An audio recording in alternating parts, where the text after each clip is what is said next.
विषय आज या पत्रकार परिषद घेण्याच्या संदर्भामधला विषय असा आहे की फलटण तालुक्याचा स्वाभिमान असलेला श्रीराम सहकारी कारखाना याचा होत असलेला भाडे तत्वावर द्यायचा मार्गाने खाजगीकरण करण्याचा डाव हा आपल्या समोर सगळ्यांच्या समोर आणणं गरजेचं होतं. याचबरोबर आज प्रशासकीय पातळीवर खाजगी व्यक्तीला भाडे तत्वावर देऊ नये अशा पद्धतीचा विनंती आम्ही महाराष्ट्र सरकारला केली होती. महाराष्ट्र सरकारने याच्याबद्दल निर्देश दिलेले आहेत की कुठल्याही पद्धतीमध्ये आता यांचा अधिकार नाही, अधिकार नसताना यांनी खाजगी कारखान्यास कुणास देऊ नये अशा पद्धतीचं महाराष्ट्र सरकारने त्याच्यावर आपलं मत नोंदवले, निर्देश दिलेले आहेत. हे करावं कशासाठी लागतंय, काय त्याची मागची कारणं आहेत हे लोकांच्या समोर आपल्याला आणणं फार गरजेचं आहे. म्हणून आपल्या मार्फत या ठिकाणी पत्रकारांच्या मार्फत लोकांच्यापर्यंत आपण पोहोचणं, आमच्या सर्वांची काल बैठक झाली आणि पत्रकार परिषद घेऊन लोकांना याची माहिती सगळ्यांना द्यावी असं सर्वांचं मिळून ठरलं. म्हणून आज या ठिकाणी पत्रकार परिषद आम्ही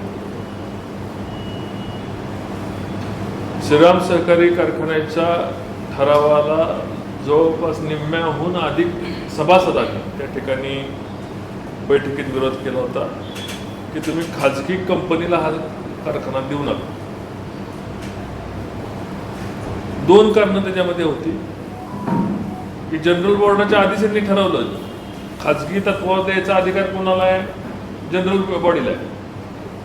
आणि जनरल बॉडीच्या आधीच यांनी प्रसिद्ध केली, निविदा प्रसिद्ध केली आणि तथाकथित धारो आणि शरीर या दोघा जणांना त्या ठिकाणी आणलं.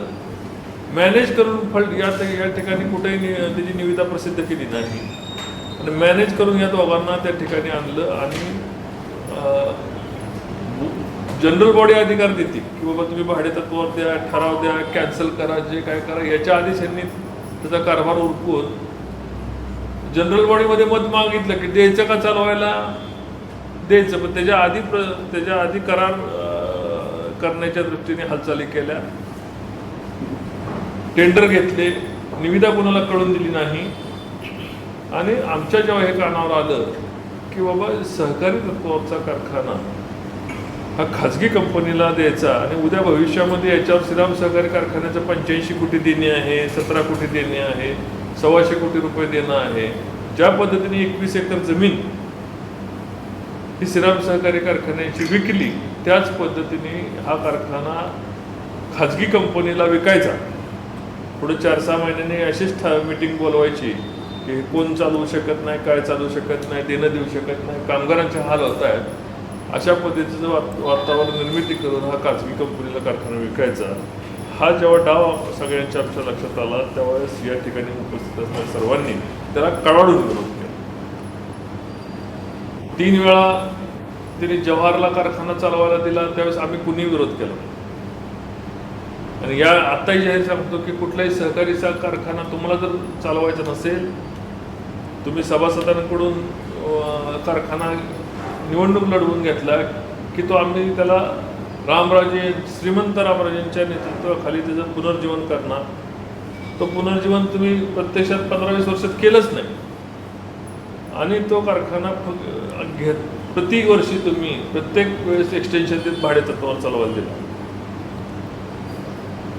मग या ठिकाणी मला असं विचारायचं होतं की बारामती तालुक्यात कारखाने, अडचणीत आलेला आमचा सदाशिवनगर शेजारचा कारखाना आहे, त्या ठिकाणी अभिजित आबांनी कारखाना, विठ्ठल कारखाना 800 कोटी रुपयाचं कर्ज असताना तो कारखाना घेतला आणि तो चालवला. महाराष्ट्रामध्ये असे अनेक उदाहरणं आहेत की जे अडचणीत होते. बबनदादांनी अडचणीत असलेला कारखाना विजय शुगर घेतला, तो चालवला. भुईंज जवळपास 600 कोटीचं कर्ज आहे, तो मकरंदाबांनी घेतला आणि तो चालवला. सोमेश्वर कारखाना एकेकाळी अत्यंत अडचणीत होता, तो घेतला आणि तो चालवला. आणि यांनाच कुठली निगेटिव्ह नाही होते. एकीकडे लोकांना म्हणायचं कारखान्यावर कर्ज नाही, आणि जे 600-800 कोटी रुपये कर्ज असणारे कारखाने हे दुसरे लोक येऊन चालवतात, आणि मग यांना चालवायला जमत नाही तर मग दारू कसा चालवणार? ह्याचं गौड बंगाल हे काय समजायला तयार नाही. सहकारी तत्वाचे कारखाने सहकारी पॅनलने ताब्यात घेतले आणि चालवले. मग तो कल्याणराव काळेंचा त्या काळचा कारखाना असो, अभिजदाबादचा कारखाना असो, आता सदाशिव नगरचा कारखाना प्रतापसिंह मोहिते पाटलांच्या काळात कर्जत गेला, अवासण्यास आला, तो रणजित मोहिते पाटलांनी घेतला, तो आता ते चालवतो. मग चालवायचं म्हटल्यानंतर कोणीही चालवू शकतं. कर्ज नसलेला कारखाना आणि ऊसाच्या बेल्टमधला असणारा कारखाना तर कुणी हसत चालवत आहे. मग त्या कारखान्याच्या मागणं काय षडयंत्र रचलं जात आहे का? खाजगी कंपनीला दिलं जात आहे का? पडद्या मागणं, टेबल खालनं काय व्यवहार केले जातात का? हा त्याच्या मागची शंका जेव्हा आम्ही स्थळापर्यंत गेलो तेव्हा आमच्या लक्षात आलं की जसं दूध संघाचा निलाव झाला, त्याची जमीन विकायला काढली, दूध संघ विकायला काढला, त्याच पद्धतीने श्रीराम सहकारी कारखाना 4-6 महिने 8 महिन्यांनी विकायला काढायचा. 21 एकर जमीन कारखान्याची विकून झालेली आहे, त्याबरोबर श्रीराम सहकारी विकायला काढायचा. अशा पद्धतीचा डाव आमच्या समोर आल्यामुळे आम्ही त्या ठिकाणी या तथाकथित या प्रायव्हेट कंपनीला आम्ही विरोध केला. कारखाना जर आम्हाला कोणाला याच्यामध्ये जर असंच प्रायव्हेट कंपनीला तर आम्ही भाग घेतला असता. आमचाही खाजगी कारखाना आहे पलटणमध्ये, आम्ही चालवायला घेतला असता. श्रीराम सहकारी कारखान्याचं अस्तित्व हे सहकारी तत्वावर राहिलं पाहिजे. शेतकऱ्यांची मुलं ही 25 वर्ष मागची कारखाना चालवायला दिली आणि पुढची 25 वर्ष म्हणजे एक पिढी अख्खी तुम्ही एक पिढी मागची खराब झाली आणि आणखीन एक पिढी खराब होणार आहे. भागीदारी तत्वावर कारखाना दिल्यानंतर सभासदांना आणि तिथे निवडून येणाऱ्या संचालकांना काय अधिकार राहतो? काहीच अधिकार राहतो. माळेगावसारखा कारखाना सहकारी तत्वावर उभा राहतो. त्या ठिकाणी ते माळेगावचा धबधबा आहे आणि माळेगावचा पॅटर्न आहे. तिथली मुलं संचालक सभासदाचीच पोरं आहेत ना, ते कारखाना चालवतात. आज स्वर्गीय अजितदादा गेल्यानंतर सुद्धा कारखाना मान ठोकून उभा आहे त्या ठिकाणी, आणि ते तिथली सभासद त्याचे संचालक ताकदीने चालवतात. चालवायचा म्हणून आपण कारखाना हनुमंतराव पवार यांच्याकडं त्या काळामध्ये 2 वेळा त्यांचा बंद पडणार. एकदा श्रीराम मंदिरात बैठक घेतली आणि ऊस सगळे फलटण तालुक्याच्या बाहेर घालाय झोनबंदी रामराजेंनी उठवली. नंतर कारखाना बंद, आर्थिक त्याच्या नाड्या बंद केल्या, जसं साखरवाडीच्या तात्यांच्या काळात बंद केल्या. त्या पद्धतीने श्रीरामच्या हनुमंतराव अण्णा असताना त्यांना बँकेचे कर्ज नाही मिळून दिलं. विष्णू अण्णांना सांगितलं पैसे द्यायचे नाहीत. बिचारे अण्णा त्या काळामध्ये प्रेशर खाली गेले, कारखाना बंद पडला. पण एवढं सगळं बंद करून आबाची प्रेतयात्रा काढायला लावली त्या काळातले चेअरमन. एवढं सगळं बंद करून कारखाना तुम्ही ताब्यात घेऊन तुम्ही चालवाल आणि कर्तृत्व दाखवून देताल, अशी अपेक्षा फलटण तालुक्यातल्या सर्वसामान्य शेतकऱ्यांची होती. कर्तृत्व बाजूला राहिलं, घेतला तुम्ही चालवायला. त्याची पहिली काय केली असेल ती 21 एकराची जमीन कवडीमोल भावाने तुम्ही विकून टाकली. शहरामधली आज 21 एकर जमिनीची किंमत काय आणि श्रीराम सहकारी कारखान्याला तुमच्याकडे सर्व सत्ता तालुक्यातल्या त्यावेळेस होत्या, तरीसुद्धा तुम्ही तो कारखाना चालवला नाही आणि दुसऱ्याला चालवायला दिला. आज तुमची मुदत संपली. खरं तर तुम्हाला प्रशासक मंडळ मुदत संपल्यामुळं शासनाने प्रशासक आणला होता, पण तुम्हाला एवढी ऊर्जा होती की भाड्याने दिलेल्या कारखान्यासाठी सुद्धा तुम्ही परत हायकोर्टात गेला आणि कारखाना आम्ही चालवणार, आमचं संचालक मंडळ चालवणार, फटाकडे वाजवून कारखाना परत हायकोर्टातून ताब्यात घेतला. पण चालवा ना कारखाना जर तुम्ही प्रशासक मंडळ नेमल्यानंतर प्रशासकाने त्या ठिकाणी जबाबदारी होती प्रशासकाची की कारखाना त्या ठिकाणी चालवणं, सीझन काढणं. पण तुम्ही प्रशासकाच्या ताब्यातनं कारखाना काढून घेतला, त्या घशात हात घालून हायकोर्टात जाऊन कारखाना काढून घेतला. खरं तर मुदत संपली होती, इलेक्शन लागायला पाहिजे होतं, लोकांच्या समोर जायला पाहिजे होतं. तसं न करता मुदत संपल्यानंतर सुद्धा खुर्चीला चिकटून राहण्याकरता तुम्ही कोर्ट कचेरीचा आधार घेतला आणि त्या ठिकाणी इलेक्शन लागून दिलं नाही. एकेकाळी म्हटले की यांना इलेक्शन लावायचं नाही, आम्ही प्रशासक नेमून त्या ठिकाणी इलेक्शन लावायला निघालो. आणि या ठिकाणी ज्यावेळेस अशी वेळ आली तेव्हा तुम्ही कायद्याचं कवच कुंडल वापरलं आणि तो कारखाना तुमच्या ताब्यात घेतला. ज्यावेळेस आम्ही चौकशी केली की बाबा जव्हारसारखा सहकारी कारखाना यातून माघारी जात आहे, त्याची कारणं काय, तर अतिशय निंदास्पद कारणं त्या ठिकाणी आम्हाला सर्वांना कळाली. आणि खऱ्या अर्थाने यांना कोणी श्रीमंत कसं म्हणतं याचंही सगळ्यांना आम्हाला आश्चर्य वाटलं. पण तो ठीक आहे, जव्हारचं काय त्यांची गणित असतील, जव्हारला काय त्यांनी डिमांड केली असेल, जव्हारने काय त्यांना नाही म्हणून सांगितलं असेल, तर जव्हारने आपलं माघारी घेतलं. जव्हार माघारी घेतल्यानंतर त्यांनी जव्हारला माघारी का जाऊन दिलं? तसं आर्बिट्रेशनला जायला पाहिजे होतं, जव्हारचं डिपॉझिट जप्त करायला पाहिजे होतं.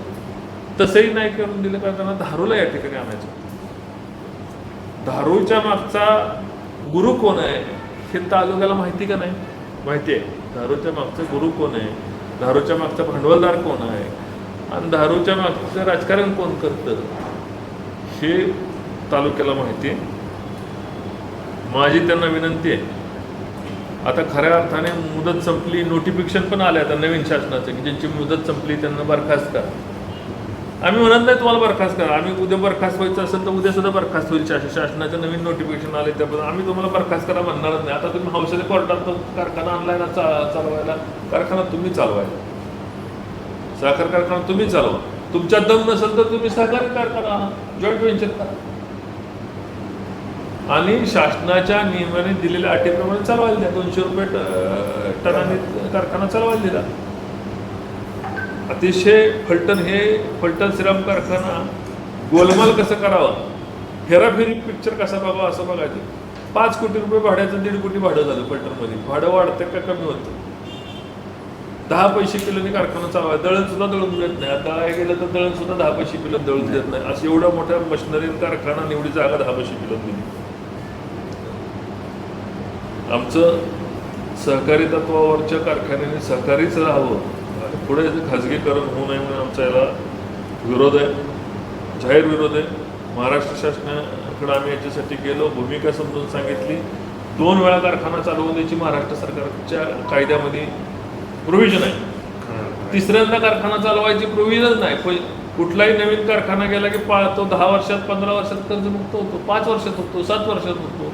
25-20 वर्ष कारखाना तुम्ही चालवून दिल्यानंतर तुम्ही कारखाना कर्जमुक्त होऊन कारखान्याकडे बॅलन्स शिल्लक राहत नाही, असं कुठं होतं?